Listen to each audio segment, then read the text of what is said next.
It's been a while, hasn't it? Don't ask. No, I'm not in Palm Springs. I'm not in jail either. I'm not in some funny voodoo place. If I look like a floating head, I guess that's the intention. Anyway, moving on, you have received, or most of you have received, uh, advice about your Frederick Douglass and Malcolm X rough draft in terms of what I would like you to do to improve it. Also, you should have received some advice from the net tutor through the Dropbox, uh, also with some advice about how to improve it. Probably different advice. Uh, I hope not conflicting advice, but if conflicting advice, then you follow my advice. I'm giving you today, which is the 22nd of January, and tomorrow, which is the 23rd of January, to work on the revision of the Frederick Douglass Malcolm X paper. This is a very important paper uh, because we're only going to be writing one more academic paper kind of like this. So we want to do a really good job with it, which is why I'm giving you another couple of days to work on the revision. And in particular, looking back at reading your papers, uh, some of us still are not paginating. Excuse me very much. Excuse me. Some of us are not paginating still. Learn how to do that in the header.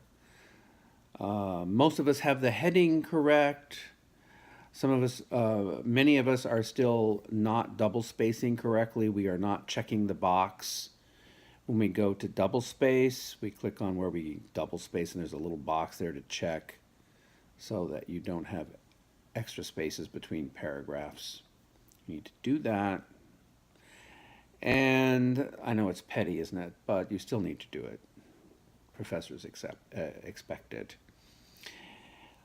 And then the other major issue in terms of formatting was with quotations. And a lot of us are having difficulty with quotations. There's material at the website. Um, you need to get the format correct. And when you quote, especially after you quote, you need to paraphrase that quote, explain it, comment on it. It's probably several sentences after the quote. Quote needs to fit in the paragraph. It needs to support the point of the paragraph. You can't write an academic paper really without quoting. So that's why I'm giving you some more time working with that. And a good idea would be to upload a paragraph with a quote to NetTutor Live and work with a NetTutor on getting the format correct and making sure that your quote is paraphrased, commented on, and explained, and so forth. So, and the fact that the quote follows the MLA format. Did I say that already? I think I did. I'm repeating myself. I'm sorry. So that's what's kind of important to do with this paper. Of course, in addition to following the scaffold, some of you did not write enough in each paragraph about Malcolm X's, about Frederick Douglass's and Malcolm X's intelligence and character and add quotes there and so forth. Now, if this expands your paper a little bit more, I'm going to accept five and a half, five and a half pages. Uh, no more than six, please, if you're expanding your paper a little bit in order to get all of this material. I'm not giving you the submission links for this paper today and the submission link for the advice you received back from NetTutor Live. I'm not putting them up today on the 23rd. I'll be putting them up tomorrow on the 24th of January. I don't want you to submit early. I want you to read your papers, go over them, work with tutors on them, and so forth. So I'm not putting the links up yet. I know some of you have been asking. Sorry, I'm not doing it. Now, what I have done also to be helpful, I was thinking about whether I should do this. I put up 2 model papers of the Frederick Douglass Malcolm X paper from a couple of students who wrote on this assignment a couple of semesters back. So you can read those papers. Don't borrow from them, please. All of this work should be your work. Don't borrow from them. But I think you'll get a good idea after reading them what I'm expecting. Although they're not perfect papers, they also don't paraphrase, comment on, paraphrase, explain, and comment on the quotes as much as I would like. But they are well written, and they do follow the scaffold somewhat. There's a few glitches where they're a little bit different than the scaffold we are using.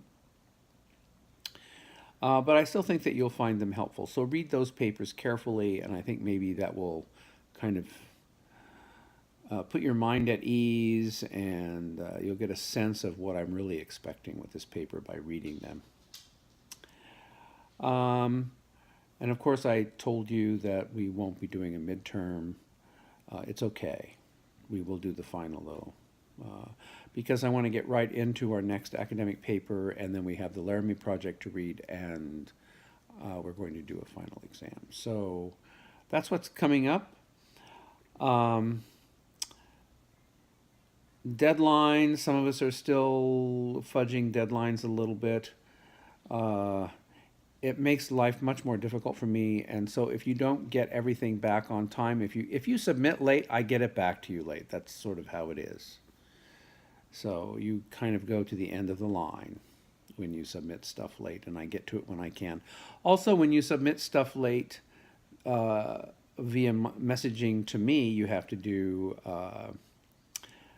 you have to submit it as a PDF file because I can't download anything else that has been attached to a message to me. I don't know why. I don't understand this program that well. It just works that way with my computer. So if you submit with the docx attached to a message, it's not going to work for me. You have to submit it with a PDF file.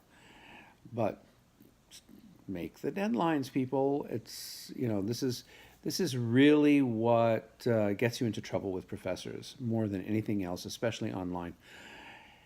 Now, what I've also learned or discovered from teaching the class this semester, that many of us, we don't read very carefully. You don't read my instructions very carefully, the scaffold very carefully. So sometimes we do things that are not what I've instructed you to do, and then you ask questions about it, which I've already explained, etc. And some of you just go right to the assignment, read the assignment, and do that without reading anything, which is also not a good idea, especially in an online class. Reading, the 2 most important things to do in an online class is to read, and meet deadlines. Those are very important. Well, they're important in every class you take, right? Some of us never realize that there's so much reading to do when we take a college class or a university class. But there is. It's just all about reading and writing about reading. And that's what we got to do. Well, I'm going on a lot. I'm rambling. I'm not in Palm Springs. I guess you probably have guessed that now. I'm in some cave somewhere, my head floating around. So we'll see you online.